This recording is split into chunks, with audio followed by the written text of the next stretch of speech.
ये तो स्वाद जैसा बनाओ वैसे बन जाता है।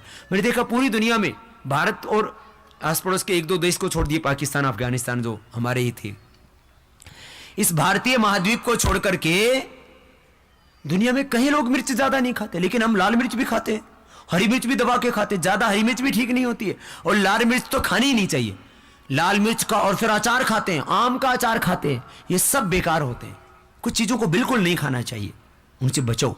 खैर, मैं बात कर रहा था जैसे कुछ चीजें बिल्कुल नहीं खानी चाहिए। किडनी के रोगियों को दाल नहीं खानी चाहिए, किडनी के रोगियों को दाल नहीं खानी चाहिए। जिनको स्किन की प्रॉब्लम है उनको बैंगन, बैंगन से स्किन रोग बढ़ता है।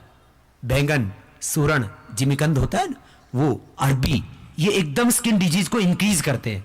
जिनको भी स्किन की प्रॉब्लम है, यदि आप ये खाएंगे तो एकदम से स्किन प्रॉब्लम आपकी बढ़ जाएगी। इसलिए स्किन डिजीज है तो जरा इन चीजों से थोड़ा सा परहेज करना। कुछ चीजें ऐसी, मैंने कहा किसी किसी बीमारी विशेष में उनका परहेज करना चाहिए।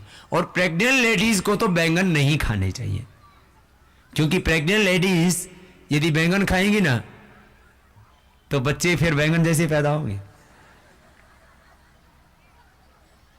एकदम श्याम सुंदर। प्रेग्नेंट लेडीज को तो बैंगन खाने ही नहीं चाहिए। हरी सब्जियां, फलों का जूस, दूध, थोड़ा सा बादाम, चावल, ऐसी चीजें खानी चाहिए उसको। तो प्रेग्नेंट लेडीज के बारे में भी एक दो बातें मैं बताना चाहूंगा। यदि आप पवित्र आत्माओं का आह्वान करते हैं तो आपके घर में पवित्र आत्मा ही आती है। जैसे आत्माओं का आह्वान करते हैं वैसी आत्माएं आपके घर में जन्म लेती हैं। उसको गर्भाधान संस्कार कहा जाता है। फिर जब बच्चा घर में पल रहा होता है उस समय पुंसवन और सीमंतोन्नयन संस्कार किया जाता है बच्चे के शारीरिक और बौद्धिक विकास के लिए। जब बच्चा पैदा होता है तब जातकर्म संस्कार किया जाता है और बच्चे के कान में बोला जाता है ओम वेदोसी। सब बोलेंगे मेरे साथ में, क्या बोला जाता है? ओम वेदोसी, ये मंत्र है बच्चे के कान में बोलना। और बच्चे की जीभ पर क्या लिखा जाता है? ओम। सोने या चांदी की सलाका से मधु के साथ लिखा जाता है। ये कईयों का तो ये किया हुआ होगा, संस्कार नहीं किया था तो आगे से कर लेना। इसको जातकर्म संस्कार बोलते हैं। उसके बाद फिर निष्क्रमण संस्कार है, नामकरण संस्कार है, यज्ञोपवीत संस्कार है, चूड़ाकर्म संस्कार है, वेदारंभ संस्कार है, अन्नप्राशन संस्कार है। ये 16 संस्कारों की परंपरा है। तो महर्षि स्वामी दयानंद की एक पुस्तक है, उसका नाम है संस्कार विधि। मैं चाहूंगा बहन, बेटियां, माताएं उस पुस्तक को जरूर पढ़ें, जिससे कि आप दोबारा से इस धरती पर रामकृष्ण, बुद्ध, महावीर, गुरु नानक देव और भगत सिंह जैसी पवित्र आत्माओं को धरती पर जन्म दे सके। ऐसी आत्माएं इस धरती पर आना चाहती हैं, लेकिन हम उन आत्माओं का आह्वान ही नहीं कर पाते। तो 16 संस्कारों के बारे में भी मेरी माताएं, बहन, बेटियां जरूर पढ़ें। जब प्रेग्नेंट रहती हैं तब पवित्र ग्रंथों का, वेद, दर्शन, उपनिषदों का अध्ययन करें, गायत्री का जप करें, अनुलोम विलोम, ब्राह्मणी, उद्गीत, प्राणायाम करें। नहीं तो आजकल बच्चे अपंग पैदा हो रहे हैं, बीमार बच्चे गर्भ से ही पैदा हो रहे हैं। और पैदा होते ही बच्चों को बीमारियां हो रही हैं, हार्ट में छेद, बच्चे मंगोल पैदा हो रहे हैं, muscular dystrophy, brain cancer, blood cancer, कितनी कितनी बीमारियां हो रही हैं। जो माताएं बहनें योगी होंगी,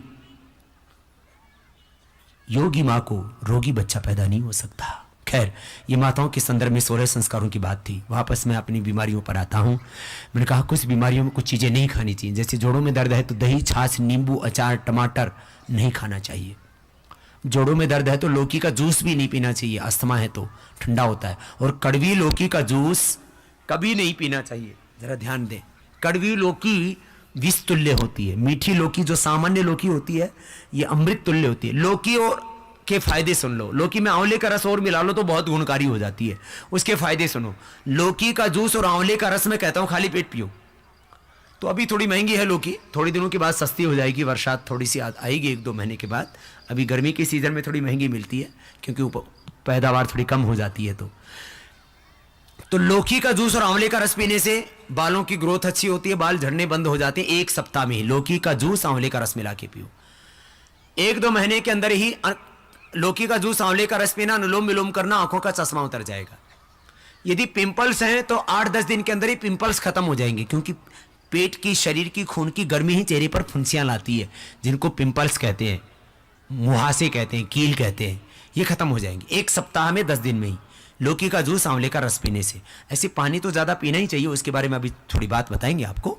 फिर देखो, लौकी का जूस, आंवले का रस पीने से जिनको पसीने में बहुत बदबू आता है, किसी किसी को ना थोड़ा पसीने में बदबू तो आएगा ही, लेकिन बहुत ज्यादा पसीने से बदबू नहीं आनी चाहिए, बहुत दुर्गंध नहीं आनी चाहिए। किसी किसी को इतना बदबू आता है, ओहो, वो बगल उठा दे तो पड़ोस वाला बेहोश हो जाए। और पैर के मोजे बाहर निकाल दे, पैर जूते पहन रखे थे और मोजे पहन के घर में घुसे तो पूरा घर को बाहर होना पड़ा, इतनी दुर्गंध आती है किसी किसी को, वो ठीक नहीं है। तो किसी किसी को पसीने में से बहुत दुर्गंध आती है, मुंह से भी दुर्गंध आती है।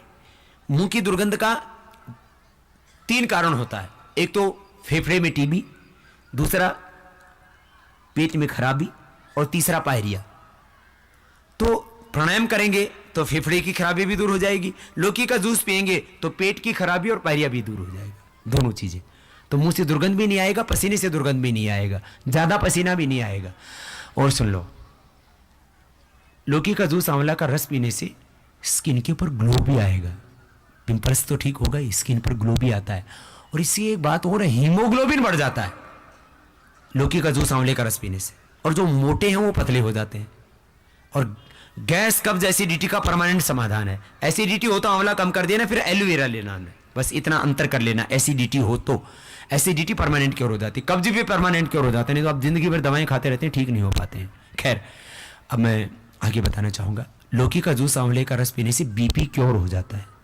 अनुलोम विलोम भ्रामरी प्राणायाम तो करना ही है थोड़ा सा, बीपी क्योर हो जाएगा, दवाइयां बंद हो जाएंगी, कोलेस्ट्रॉल एकदम नॉर्मल हो जाएगा और हार्ट के ब्लॉकेज भी ओपन हो जाएंगे। कितनी अच्छी बात, एक लौकी के जूस से इतने फायदे।